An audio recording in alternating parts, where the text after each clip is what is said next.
Est-ce que vous pouvez définir votre stratégie marketing de cette année? La première chose que nous allons faire concerne le pâté Enaf. Lui, nous allons, au-delà de livres de recettes que nous éditons régulièrement, un livre Ouest France, un livre aux éditions Michel Lafon qui sort dans une semaine et demie avec 47 nouvelles recettes, au-delà des événements culinaires que nous organisons avec Frédéric Grasset-Hermé à Beaubourg, lors du Paris des Chefs au Salon Maisons et Objets ou au Grand Palais à Paris, nous allons créer une gamme de 5 recettes particulièrement savoureuses et très haut de gamme dans leur positionnement, mais malheureusement c'est dû plutôt à leur qualité intrinsèque, les qualités des ingrédients. Et donc cette gamme signée Frédéric Grasset-Hermé sera présente notamment à la Grande Épicerie de Paris dès le mois de septembre et sur Internet. Au-delà de ça, évidemment, nous souhaitons bien sûr montrer que le pâté Enaf est un produit particulièrement savoureux, fait avec de bons ingrédients, et donc qui peut être décliné sous toutes ses formes, pas uniquement sur du pain avec un cornichon, même si c'est très bon, mais on peut aussi le consommer différemment. Et c'est pour ça que à partir de septembre, vous pourrez découvrir sur tous les couvercles de boîtes de pâté Enaf une suggestion de consommation du pâté Enaf, avec des haricots verts, avec des frites pour les petits garçons, en tomates farcies, en salade, évidemment en sandwich, présenté par toute une famille de personnages inspirés de la petite Alma qu'on voyait précédemment dans nos campagnes. Et puis, absolument très très familial parce que nos produits sont familiaux. Et puis, nous avons aussi une grosse stratégie autour de la saucisse Enaf avec un objectif de notoriété, de création de notoriété de la saucisse Enaf, qui est la saucisse premium par excellence, faite comme le pâté Enaf avec les filets et les jambons. Et pour cela, nous avons lancé une grande campagne d'affichage, alors qui est à Rennes et Nantes en ce moment. La saucisse Enaf, Paris, New York, Poudre-Vic, un positionnement clairement premium pour toute la famille, mais qui s'adresse évidemment aux jeunes femmes et aux mères de famille qui achètent, qui sont majoritairement effectivement acheteuses de produits pour la famille.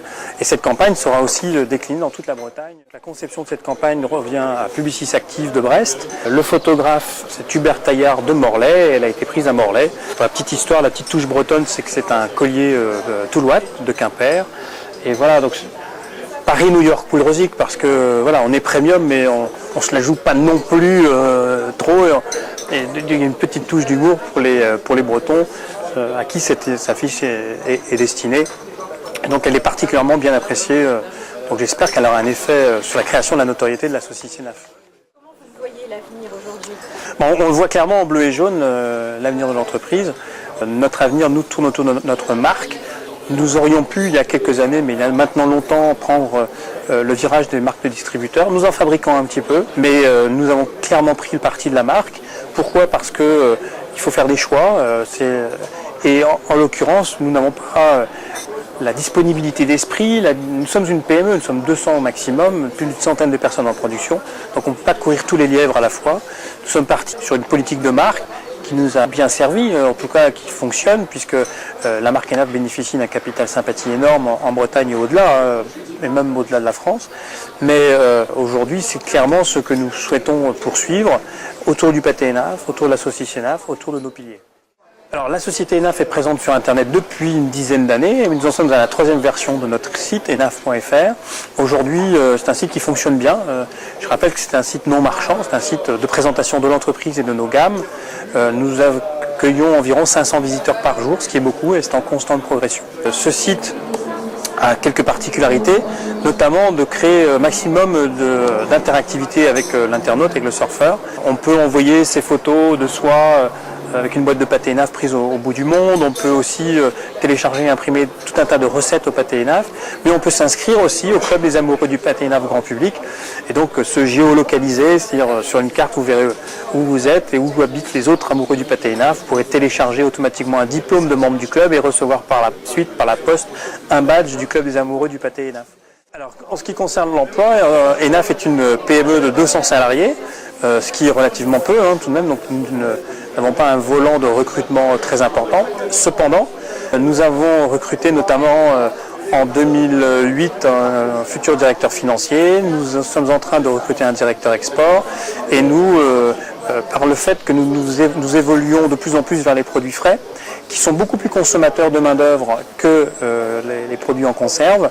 Nous sommes en constante croissance de l'emploi, alors modeste, mais nous étions 188, 189 il y a 4 ans, et nous sommes un peu plus de 200 aujourd'hui. Les emplois sont de plus en plus qualifiés. parce que notre métier fait de plus en plus appel à la technologie, à la formation.